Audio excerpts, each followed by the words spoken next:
नमस्कार दोस्तों। आज हम दोबारा बात करने वाले हैं यूसेट आंसर की चैलेंज के बारे में। तो यहाँ पर आप देखेंगे, अगर आप usetonline.co.in वेबसाइट अगर खोलें तो यहाँ पर आप देख सकते हैं कि ये जो ग्रीन वाला बॉक्स जब आएगा तो आप यहाँ पर अगर क्लिक करेंगे तो यहाँ पर आपके सामने ऐसे पेज खुल जाएगा जहाँ पर candidate login, date of birth और पासवर्ड मांगा गया है। अगर आप यहाँ लॉगिन करेंगे तो फिर उसके बाद आप जो ऑब्जेक्शन फॉर्म है वह भर सकते हैं, ठीक है।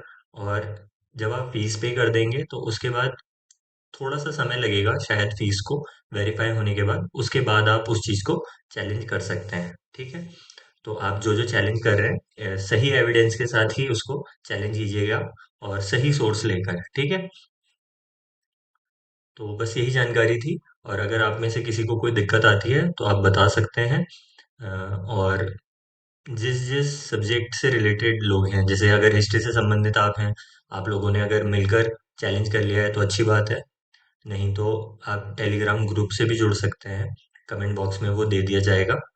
और आप देख लीजिए कि कौन कैसे कैसे करके आपस में मिलजुल के आंसर चैलेंज कर सकता है। तो अगर सब एक ही आंसर को चैलेंज करेंगे तो आपको एक ही क्वेश्चन का फायदा होगा सबको। लेकिन लेकिन अगर आप अलग अलग क्वेश्चनों को चैलेंज करोगे तो उससे हो सकता है कि सबको थोड़ा थोड़ा बेनिफिट उसका मिलता चला जाए।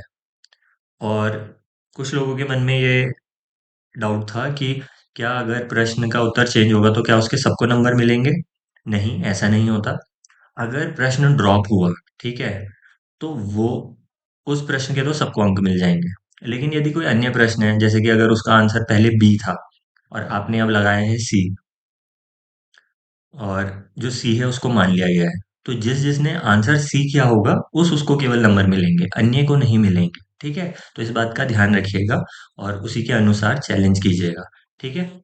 तो आपको कोई दिक्कत है तो आप कमेंट बॉक्स में बता सकते हैं और टेलीग्राम ग्रुप में ज्वाइन होकर वहां पर आपस में एक दूसरे से संवाद कर सकते हैं और फिर कंट्रीब्यूट करके आप फी पे कर सकते हैं, ठीक है। तो मिलते हैं अगले वीडियो में। धन्यवाद।